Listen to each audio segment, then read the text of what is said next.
Palm Sunday. इस शब्द को सुनते ही एक तस्वीर दिमाग में आती है ना?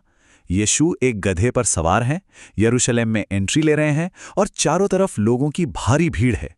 सब लोग खजूर की डालियां लहरा रहे हैं और जोर जोर से चिल्ला रहे हैं, होसान्ना। मतलब माहौल एकदम जश्न का है। लेकिन जरा एक मिनट रुकिए और सोचिए, क्या ये जश्न थोड़ा अजीब नहीं लगता? क्योंकि देखिए, असली जीत यानी क्रूस पर मिलने वाली जीत वो तो अभी हुई ही नहीं थी। तो फिर ये लोग किस बात का जश्न मना रहे थे?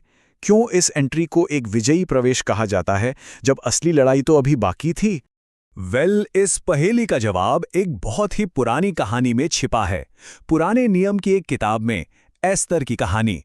और ये कहानी हमें समझाएगी कि कैसे कभी-कभी जीत का ऐलान असल लड़ाई के शुरू होने से भी पहले हो जाता है।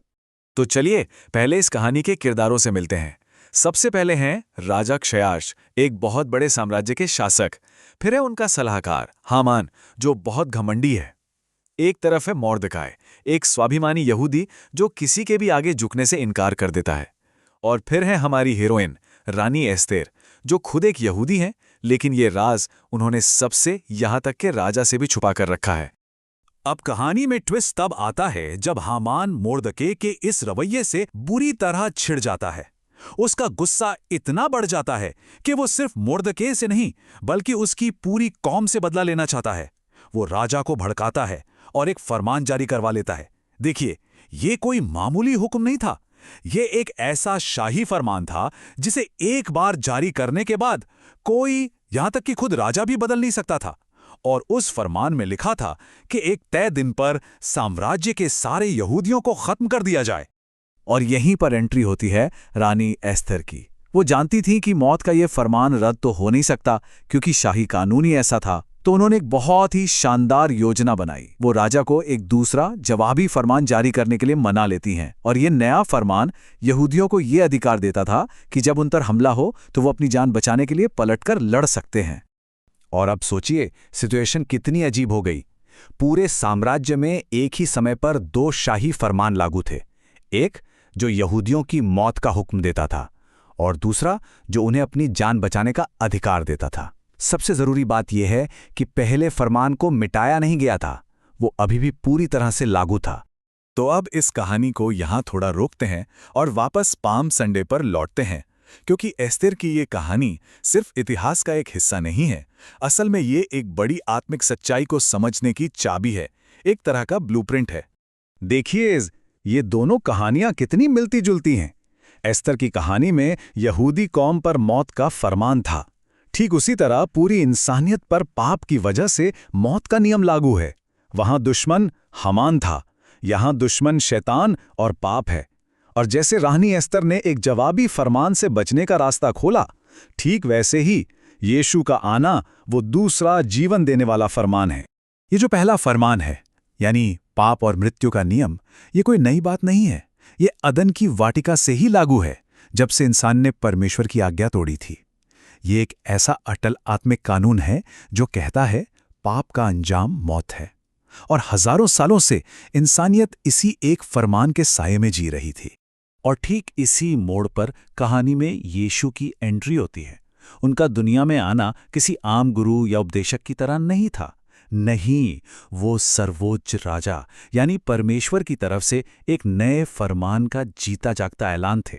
असल में वो खुद ही जीवन का वो फरमान थे। तो अब हम अपने सबसे पहले सवाल पर वापस आते हैं कि पाम संडे का जश्न आखिर था किस बात का? वो एंट्री इसलिए विजयी थी क्योंकि बचाने वाला यानी यीशु अपनी सारी शर्तें पूरी करके अब मैदान में आ चुका था। उन्होंने एक सिद्ध निष्पाप जीवन जीकर यह साबित कर दिया था कि मौत का पहला फरमान उन पर लागू हो ही नहीं होता। और अब वो यरूशलेम में पूरी दुनिया के सामने आधिकारिक तौर पर जीवन के दूसरे फरमान का ऐलान करने आए थे। और जानते हैं, जो भीड़ होसाना चिल्ला रही थी, उस शब्द का मतलब ही है अब हमें बचाओ। वो लोग अनजाने में ही सही लेकिन पहचान रहे थे कि जिसका सदियों से इंतजार था वो बचाने वाला आ गया है। ये उस दूसरे जीवन देने वाले फरमान के पब्लिक अनाउंसमेंट का जश्न था। लेकिन ये बात समझना बहुत बहुत जरूरी है।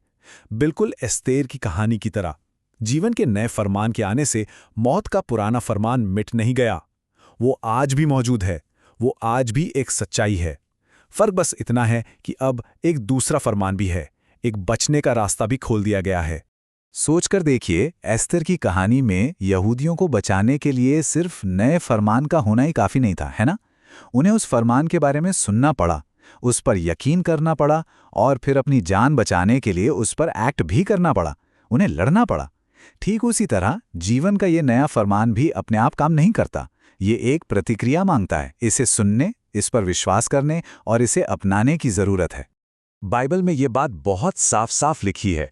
जब कोई इस नए फरमान पर विश्वास करता है तो उसकी कानूनी हैसियत, उसकी लीगल स्टेटस ही बदल जाती है। वो मौत के हुक्म के दायरे से निकलकर जीवन के अधिकार में आ जाता है।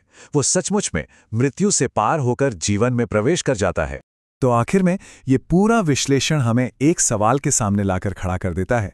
दुनिया में दो फरमान एक साथ लागू हैं, एक जो मौत की तरफ ले जाता है और दूसरा जो अब जीवन का रास्ता दिखाता है। मौत का फरमान अभी भी मौजूद है और जीवन का फरमान अब पेश किया जा चुका है। सवाल यह है कि किस फरमान का पालन किया जाएगा।